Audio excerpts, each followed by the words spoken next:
Les 6 adolescents venus d'Ukraine pour fuir la guerre d'abord, mais aussi pour suivre leur apprentissage du hockey ici, obtenir leur scolarisation, n'ont pas encore passé une seule minute en classe depuis la rentrée scolaire et tout ça pour une question administrative. Guillaume Piedboeuf, je vous pose la question, quel est le problème?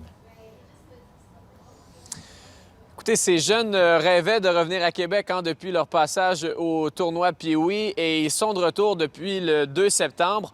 On leur avait trouvé une place à l'école et dans le programme de hockey de l'école secondaire Saint-Patrick que vous voyez derrière moi. Pourquoi une école anglophone? Bien, d'une part, pour faciliter leur année scolaire, parce qu'ils sont en principe là que pour cette année, parce qu'ils ont des bases en anglais, mais c'est surtout parce que c'est la seule école qu'on avait trouvée qui leur garantissait une place dans une équipe scolaire élite, et c'est un peu la raison de leur venue à Québec.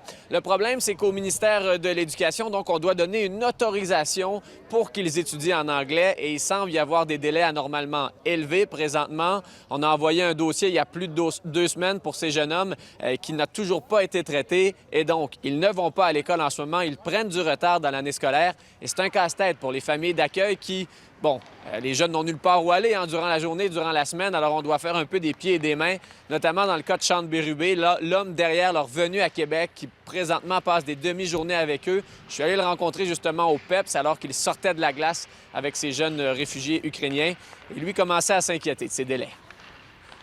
Après 3 semaines, là, ça commence à être inquiétant. Puis on parlait de ça avec la famille d'accueil hier. Peut-être on va leur trouver certains cours qu'ils peuvent faire à la maison pour au moins pas qu'ils perdent trop sur leurs mathématiques ou tous les autres cours qu'ils sont supposés de prendre.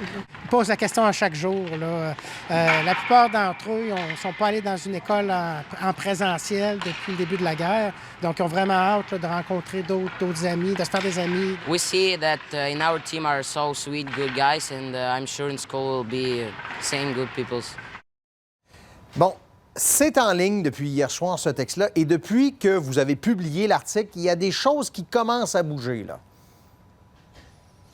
Oui, après une demande d'entrevue que nous avions faite au ministère de l'Éducation pour obtenir des explications, on a reçu en soirée hier soir un courriel qui nous disait que cette demande-là, le dossier des jeunes Ukrainiens, l'analyse serait terminée au plus tard le 26 septembre, c'est-à-dire mardi prochain. On dit que ce sont des délais qui sont habituellement de 10 jours ouvrables, mais qui sont plus longs en raison d'importantes demandes d'admissibilité. Il y en a davantage que d'habitude. Le bureau du ministre Drainville dit également que ce sera réglé dans les prochains jours. Ces jeunes-là ne peuvent pas aller à l'école. Cela dit, demain, ils ont reçu une belle invitation. Là, ils seront à Ottawa pour le passage du président ukrainien Volodymyr Zelensky. Alors, c'est quand même un moment spécial qu'ils vont vivre demain. Oui, effectivement. Merci, Guillaume.